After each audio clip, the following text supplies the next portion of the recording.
सभी लोगों को हॉस्पिटल पहुंचाने के बाद रुद्र और नील विराट को लेकर अशोक चौहान के घर की तरफ निकल पड़े और फिर कुछ देर बाद वे अशोक चौहान के घर पर पहुंच गए।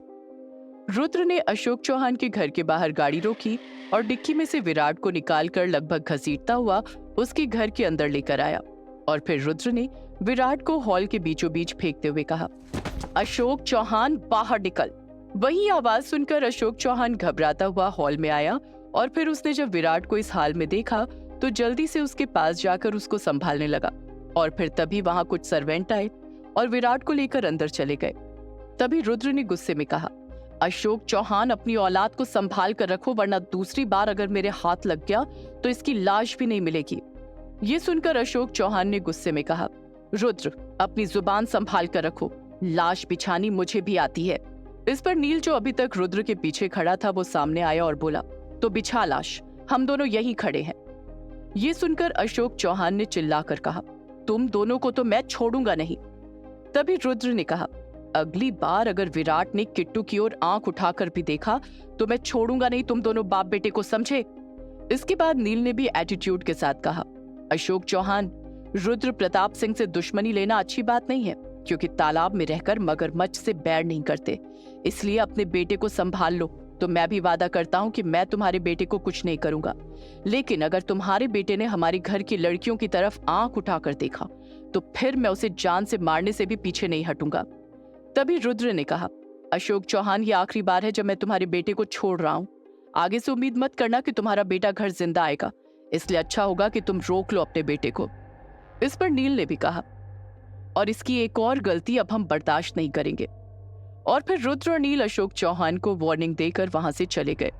वहीं उनके जाने के बाद अशोक चौहान ने गुस्से में खुद से कहा, बहुत गुरूर है ना तुम्हें अपने घर की बेटियों पर, तो ठीक है, तुम्हारी उसी घर की बेटी नव्या की मैं वो हालत करूंगा कि तुम खुद उसे गोली मारने पर मजबूर हो जाओगे। ये कहकर अशोक चौहान अपने घर के अंदर चला जाता है। वहीं उधर नील ड्राइव कर रहा था और रुद्र उसके पास बैठा था। तभी नील ने पूछा, क्या लगता है अशोक चौहान मान जाएगा या फिर पलट कर वार करेगा। ये सुनकर रुद्र ने कहा, बिल्कुल करेगा, शांत रहने वालों में से अशोक चौहान नहीं है, ऊपर से उसे सोमनाथ का साथ भी है। इस पर नील ने कहा, देखते हैं क्या होगा, अगर वो वार करेगा तो फिर से मुंह की खाएगा। तब रुद्र ने कहा, वो सब तो ठीक है, लेकिन ये चोट वोट लेकर घर जाएंगे तो दादी 10 सवाल पूछेगी। इस पर नील ने मुस्कुरा कर कहा, यार सही में दादी को संभालना बहुत मुश्किल है। नील की बात सुनकर रुद्र मुस्कुरा देता है और फिर वो आगे कहता है, नील दादी तुम्हें बहुत प्यार करती है। इस पर नील ने कहा, हाँ जानता हूँ। तब रुद्र ने आगे कहा, और तू ये मत समझना कि इस बात के लिए मैं तुझसे जलता हूँ, बल्कि मुझे ये देखकर खुशी होती है और मैं भी तुझे उतना ही प्यार करता हूँ। इस पर नील ने मुस्कुरा कर कहा, हाँ पता है तुम भी मुझे दादी जितना ही प्यार करते हो। वहीं नील की बात सुनकर रुद्र के चेहरे पर भी एक स्माइल आ जाती है और फिर थोड़ी देर बाद दोनों प्रताप हाउस पहुंच गए। जब वो वहां पहुंचे तो उन दोनों ने देखा कि सब लोग हॉस्पिटल से आने के बाद गार्डन में ही मौजूद हैं। ये देखकर रुद्र और नील गाड़ी से उतरकर उनके पास गए और फिर रुद्र ने पूछा, तुम सब अंदर क्यों नहीं गए।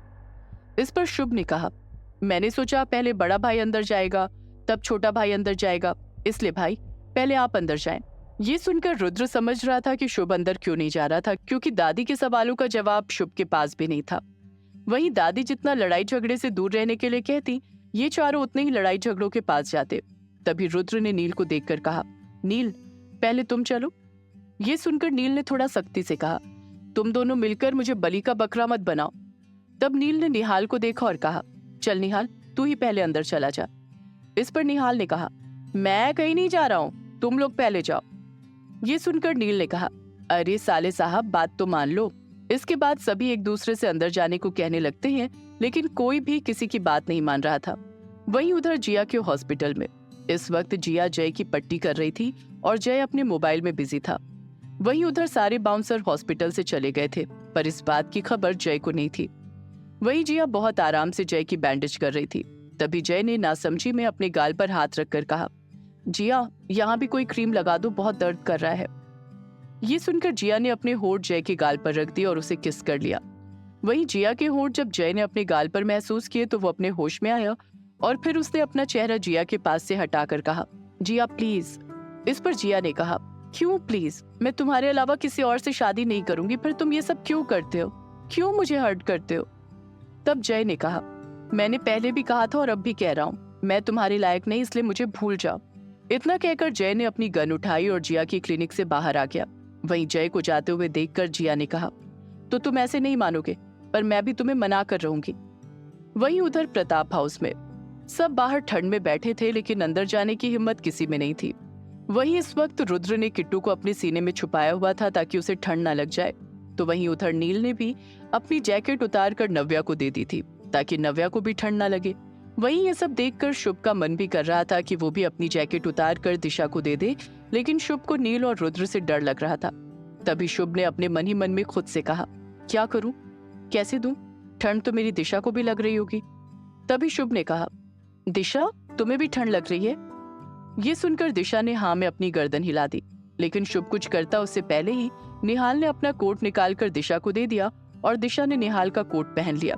ये देखकर शुभ ने मन ही मन में कहा, निहाल भैया से अपनी कबूतरी पट नहीं रही और दूसरी की कबूतरी को कोट पास करते हैं। तभी नील ने अपने हाथों को रब करते हुए कहा, अब क्या पूरी रात यहीं बैठे रहने का इरादा है? कुछ सोचो। इस पर शुभ ने कहा, रामू काका को फोन लगाओ, वो गेट खोल देंगे। तब रुद्र ने कहा, ये आइडिया तुमने मुझे पहले क्यों नहीं बताया? इस पर शुभ ने कहा, मैं सोच रहा था कि आप पहले भाभी के साथ थोड़ा और रोमांस कर लो, फिर बताऊंगा। शुभ की ये बात सुनकर रुद्र और किट्टू मुस्कुराने लगे। तभी नील ने कहा, तुम सब रामू काका को फोन करो, मैं निहाल को घर ड्रॉप करके आता हूँ। इस पर निहाल ने कहा, साले मैं खुद चला जाऊंगा, मुझे तेरी जरूरत नहीं है। ये सुनकर नील ने निहाल का हाथ पकड़कर गाड़ी की ओर ले जाते हुए कहा, जब मैं हूं तो तू अकेले क्यों जाएगा? तुझे मैं घर छोड़कर आऊंगा। इतनी रात को अकेले बाहर जाना लड़कों के लिए सेफ नहीं है। इस पर निहाल ने कहा, साले नौटंकी, साफ साफ बोलना, तुझे अवनी से मिलना है। ये सुनकर नील ड्राइविंग सीट पर बैठता हुआ बोला, हाँ यार, अवनी से मिलना है, 2-3 दिन हो गए उससे मिले हुए, इसलिए अब चल जल्दी। जब नील और निहाल घर पहुंचे तो आधी रात हो चुकी थी और फिर जब वो दोनों घर के अंदर आए तो उन्होंने देखा घर की सारी लाइट्स ऑफ थी। तब निहाल ने नील को इशारा करते हुए कहा, वो वाला कमरा अवनी का है, जाओ। ये सुनकर नील ने मुस्कुराकर कहा, यार साला हो तो तेरे जैसा, वरना ना हो। इस पर निहाल ने मुस्कुराकर कहा, साले नौटंकी। और फिर नील बिना सोचे समझे उस कमरे में चला गया। वहीं जब वो कमरे के अंदर आया तो उसने देखा कि बेड पर कोई ब्लैंकेट से खुद को कवर करके सो रहा है। ये देखकर वो समझ गया कि ये अवनी ही है। ये देखकर नील खुश हो गया और फिर वो धीरे धीरे कदमों से उस बेड के पास आ गया और फिर उसने बड़े प्यार से उस ब्लैंकेट को हटाया ही था कि तभी बाथरूम में से कोई आहट आई। ये सुनकर नील ने बाथरूम की तरफ देखा तो उधर से सीमा आ रही थी। ये देखकर नील ने फिर से बेड की तरफ देखा तो वहां अवनी नहीं सुधीर था और फिर उन दोनों को देखते ही नील उस कमरे से एकदम से गायब हो गया। और फिर जब वो बाहर आया तो देखा निहाल सोफे पर बैठकर जोर जोर से हंस रहा था। और फिर निहाल ने हंसते हुए कहा, क्या हुआ, मिला नहीं अपने सास ससुर से? इस पर नील गुस्से में उसके पीछे भागने लगा निहाल को मारने के लिए। तभी नील ने कहा, साले जिस दिन तेरी कबूतरी मिल गई ना, उस दिन देखना तेरा क्या कबूतर बनाता हूँ। ये सुनकर निहाल को और हंसी आ रही थी और वो खूब हंस रहा था। तभी नील ने कहा, अब सही सही बता दे, अवनी का कमरा कौन सा है? इस पर निहाल ने हाथ उठाकर ऊपर की तरफ इशारा कर दिया। ये देखकर नील ऊपर जाने लगा और फिर जाते जाते उसने निहाल से कहा, साले इस बार तूने गलत बोला ना तो तुझे बताता हूँ। इस पर निहाल भी बोला, हाँ हाँ साले, जा तू पहले। इधर नील जब अवनी के कमरे में गया तो इस वक्त अवनी बालकनी में खड़ी थी और अवनी को बिल्कुल भी नहीं पता था कि उसके कमरे में नील आया है। तभी नील ने अवनी को पीछे से गले लगा लिया और फिर उसके कानों में गाना गुनगुनाने लगा। और फिर नील ने अवनी को गोद में उठा लिया और उसे बेड पर ले आया। और फिर नील ने अपने गाल अवनी के गाल पर रब करते हुए कहा, अवनी, पता है मैं तुम्हारे बिना कितना परेशान था? ये सुनकर अवनी ने मुस्कुराकर कहा, जितना आप मुझसे मिलने के लिए बेकरार थे उतना ही मैं भी आपसे मिलने के लिए बेकरार थी। ये सुनकर नील ने मुस्कुराकर अवनी के होठों पर अपने होठ रख दिए और उसे बड़े प्यार से किस करने लगा। वहीं उस प्यार में खोकर अवनी ने भी अपनी आंखें बंद कर ली। इधर प्रताप हाउस में नव्या बेड पर लेटी हुई थी, लेकिन उसे नींद नहीं आ रही थी। उसे बार बार अपने और निहाल के बीच हुए किस सीन याद आ रहे थे और ये सब याद करके वो बेड पर करवटें बदल रही थी और उसे इस वक्त निहाल पर बहुत प्यार आ रहा था। तभी नव्या ने अपना फोन निकाला और टाइम देखकर बोली, क्या इस वक्त निहाल जी को फोन करके पूछ लूं वो कैसे हैं? अगर सोए नहीं होंगे तो रिप्लाई तो जरूर कर देंगे। और फिर नव्या ने बहुत सोचा और फिर खुद से ही मन में बोली, इस वक्त फोन करना ठीक नहीं होगा, मैसेज करके पूछ लेती हूँ।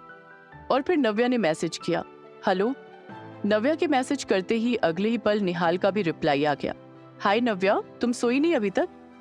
इस पर नव्या ने खुद में ही मुस्कुराकर कहा, ये तो मेरे मैसेज का ही वेट कर रहे थे, इसलिए तो सिर्फ 1 सेकंड में ही रिप्लाई कर दिए। क्या नव्या को निहाल से प्यार हो रहा है? क्या विराट अपनी हरकतों से बाज आ जाएगा? क्या अशोक चौहान रुद्राक्ष की धमकियों को सीरियस लेगा? जानने के लिए सुनते रहिए ये कहानी सिर्फ पॉकेट एफएम पर।